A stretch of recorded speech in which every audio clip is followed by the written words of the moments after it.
Mga kasayan, meron tayong papaanda rin. Rakal Wave Style to pero ginawa nilang Rakal Wave Style, Motopos to Motopos Wave Style, ginawa nilang XRM style. Ito siya, ito itatak nyo.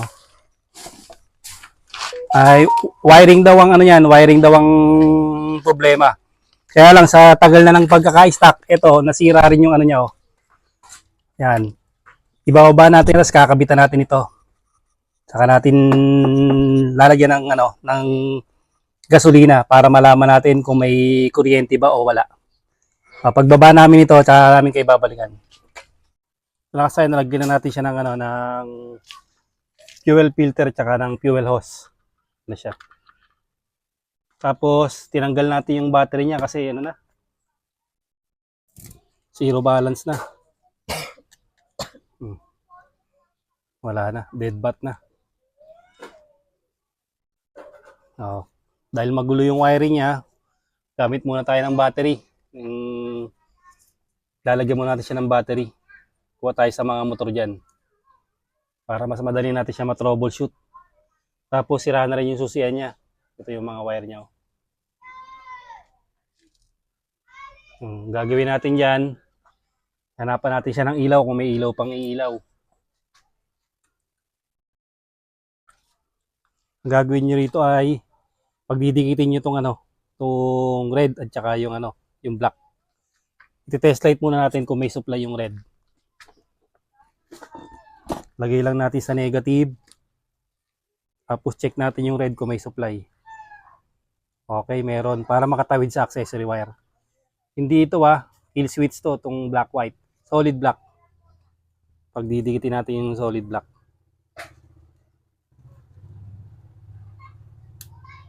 Para magkaroon ng supply yung accessory wire. Yan. Tapos punta tayo rito sa may niya.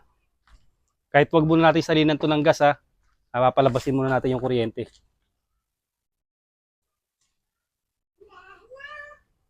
Maghanap tayo ng accessory wire.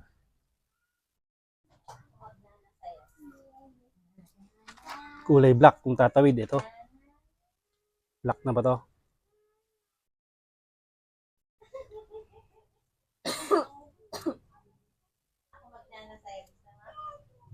Yan. Ilaw. Natin ng ilaw. Signal light. Kusina. Wala, putol na. Ilaw. Tinaman ko, may ilaw. Okay, may ilaw.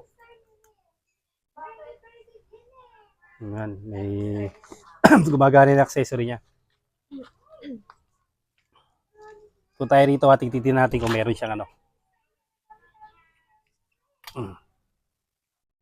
meron siyang kuryente, kalawang.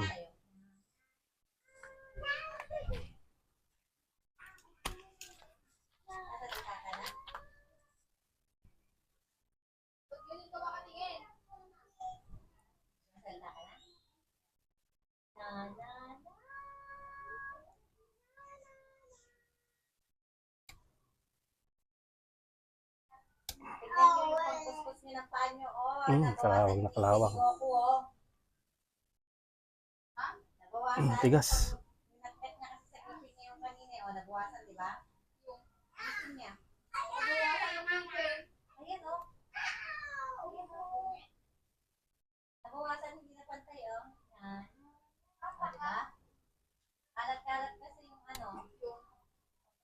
Grabe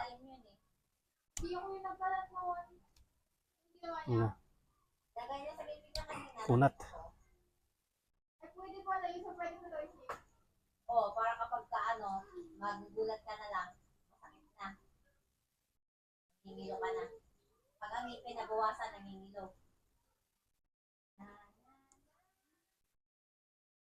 Testing natin yan. Kung meron tayo makakukuha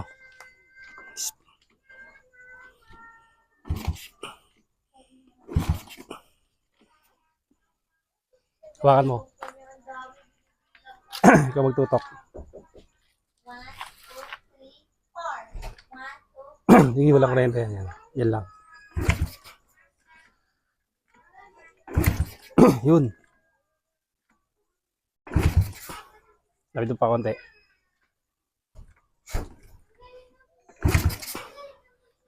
Nagkaroon na kanina wa.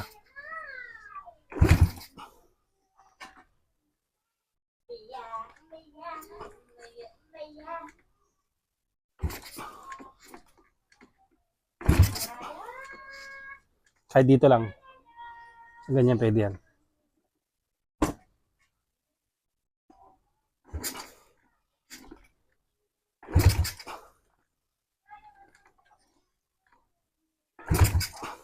Kapit po konti. Huwag masyado malapit. Distansya lang.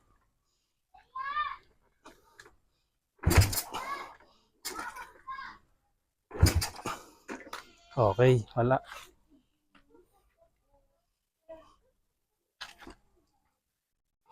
Ignition coil. Checkin natin yung mga connection niya dito. So, yung gitna yung kill switch.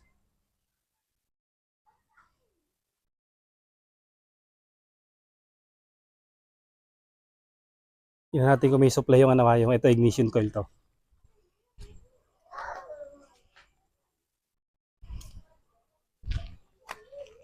Lagyan natin sa positive.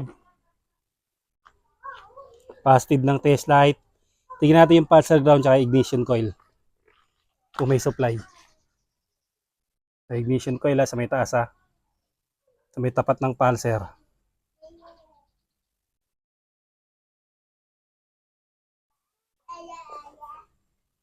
Okay, may supply. Ito naman yung pulsar. Yan, tapos ito yung pulsar ground ha. Okay, may supply. May supply naman siya. Ignition coil. Okay, may supply. Tapos yung body ground niya. Okay din. May supply.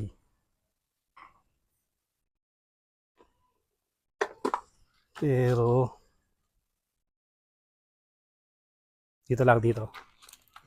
Ano, ganyan lang ah.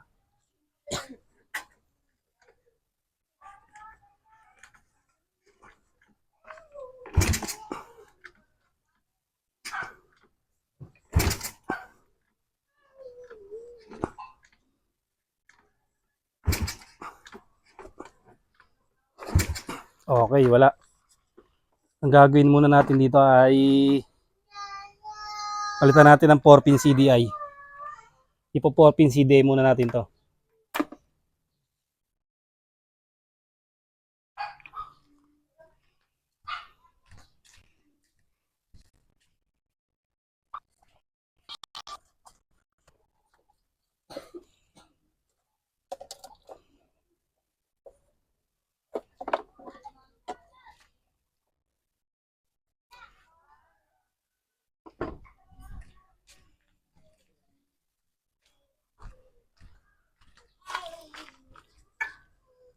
Bukan muna natin sa 4-pin CDI. Madali lang iyan ang 4-pin CDI. Ito siya ba?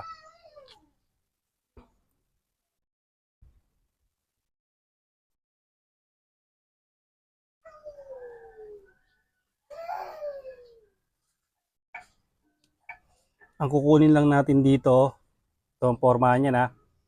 Ito yung pinaka-kuntil. Pulsar ground, ignition coil 12 volts. Ito. Yung kulay blue. Lalagyan natin sa accessory wire.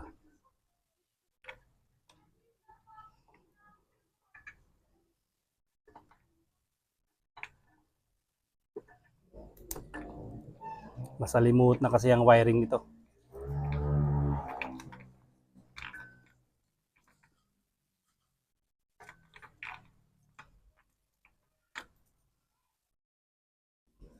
Tingnan natin itong accessory wire tong ano na to. Kasi wala nang ano, yung brake light switch. Dito na natin hanapin. Ito, itong black na to. Solid black kasi ang Moto Push, parehas din ng color coding ng Honda. Sa mga Rusi. Na solid black ha.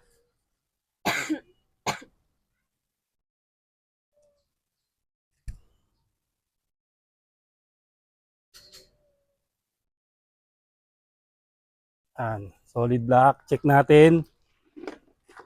Lilipat na natin sa negative ah.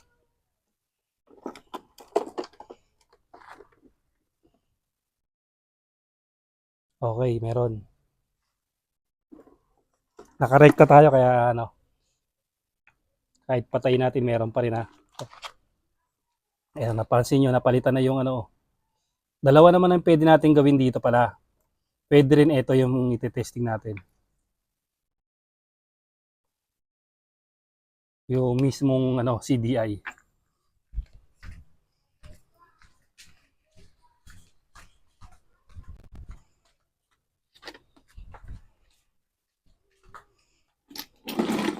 So, oy, putya, basa ah. Oh, hanapin yung CDI natin.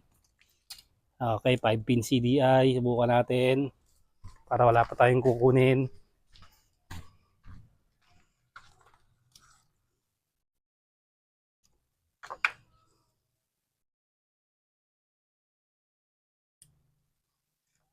Testing.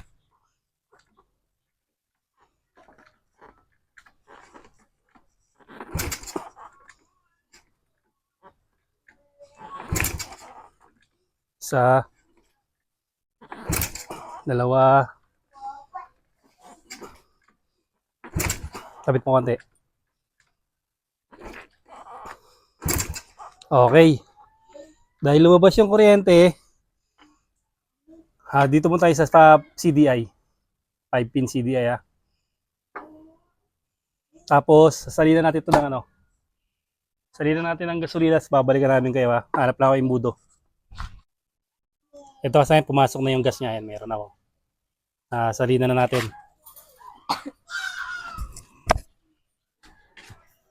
Testingin natin ngayon. Dahil meron na siyang spark, may pag-asa na siyang umandar.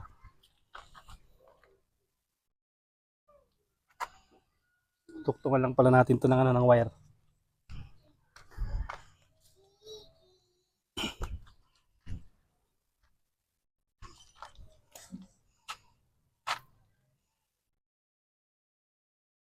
May sina yung wire ng kanyang ano, ignition coil.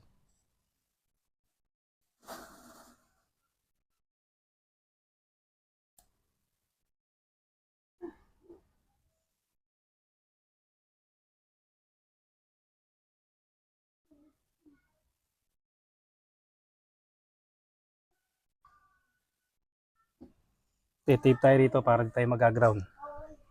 Malakas ang ground yan.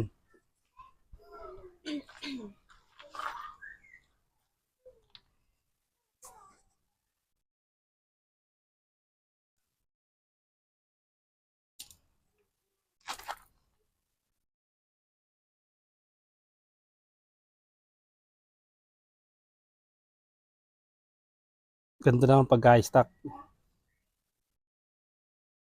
Check natin CDI, stator, wiring. Tingnan natin.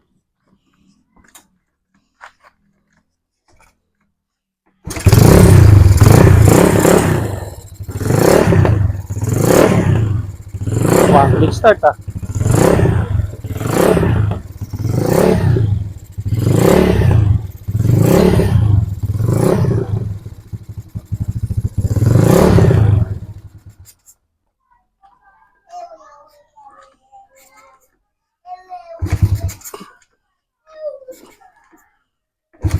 Uy, tsamba lang yata ah.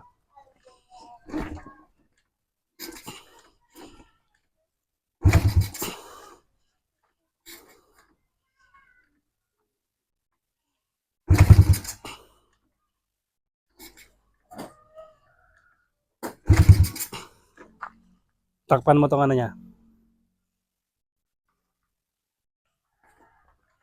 Para malaman kung pumapasok yung gas.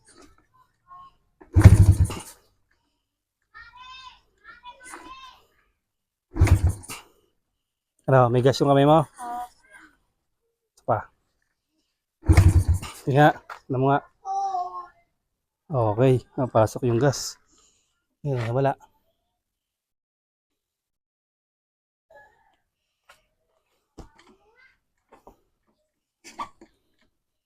Check ulit sa kuryente.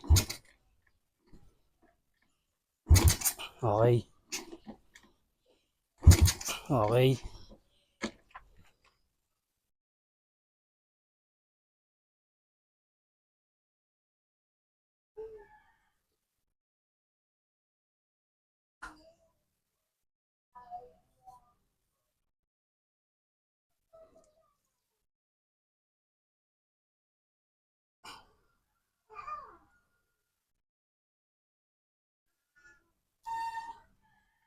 Checkin natin ha, kung talagang wala nang power to ha. Wala, yan. Hindi natin para sure ball.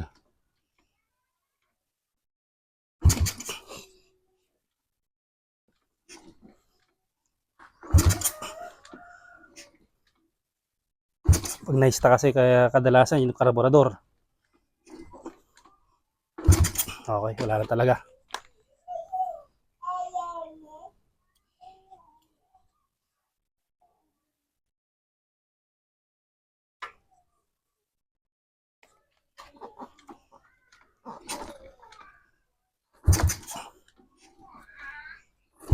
Aray.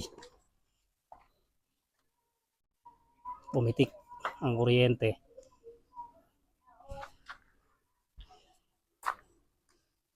Nag-i-stack up na rin yung ano niya. Ito.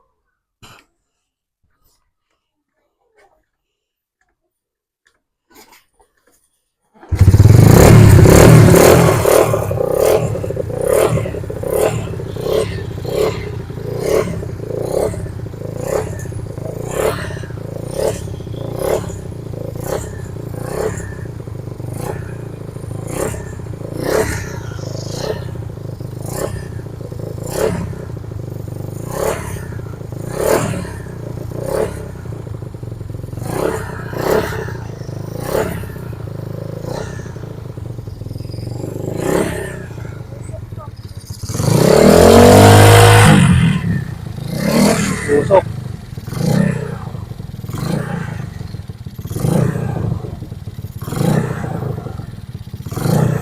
Tagas yata ng langis.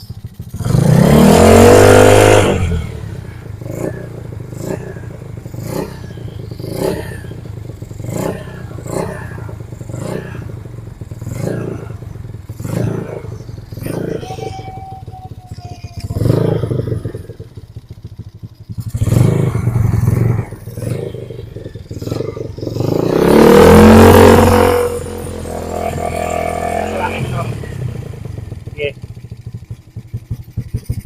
Tasan muna natin minor ha.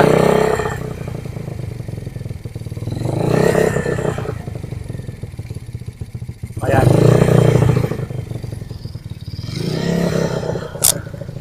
Papainitin natin konti.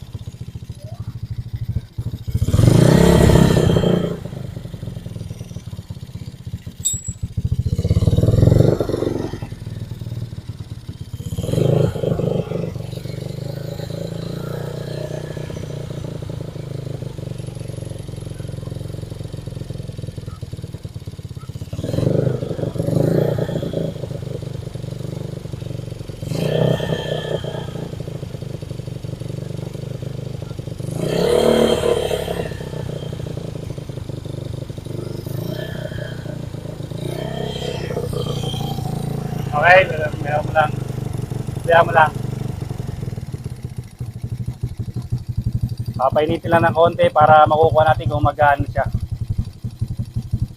May ano na siya, meron na siyang, may minor naman na siya. Bali, ang sira niya ay CDI. Kung battery operated naman yung reserva yung CDI dyan, madali lang naman din siyang ilagay. Yun. Ang galing pala yung puwa dito.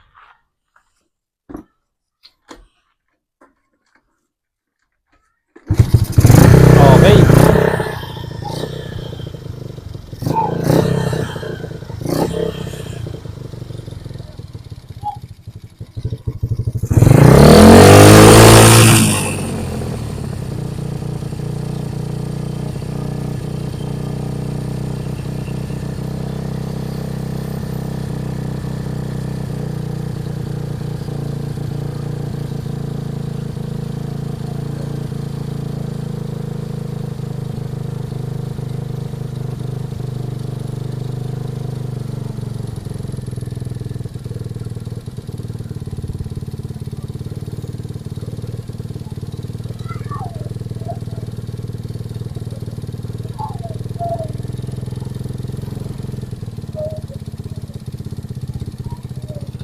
Na-stock ng matagal to kasayan. Tignan nyo, oh.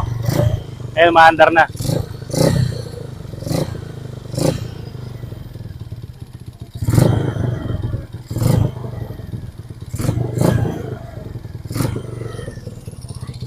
So, ang reserva nyo naman, 4-pin CDI. Tulad ng ilalagay natin kanina. Ito. 4-pin CDI, papaganto ha. Kukunin nyo lang yung kulay blue. Kunin nyo yung kulay blue. Tapos, ilagay nyo rito sa accessory wire. Okay na kagad yung ano natin, yung 4-pin CDI. Kulay blue, ilalagay lang dito kung 4-pin CDI yung ilalagay nyo at hindi na ano. Hindi nyo na ilalagay sa 5-pin CDI.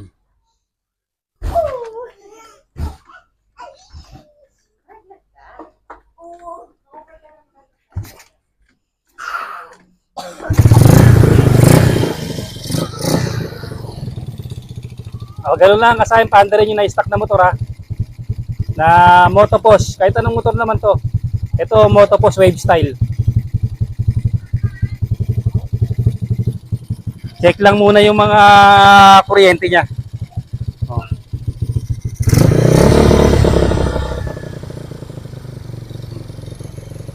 Susunod, magwa-wiring naman tayo, 4-pin CDI naman.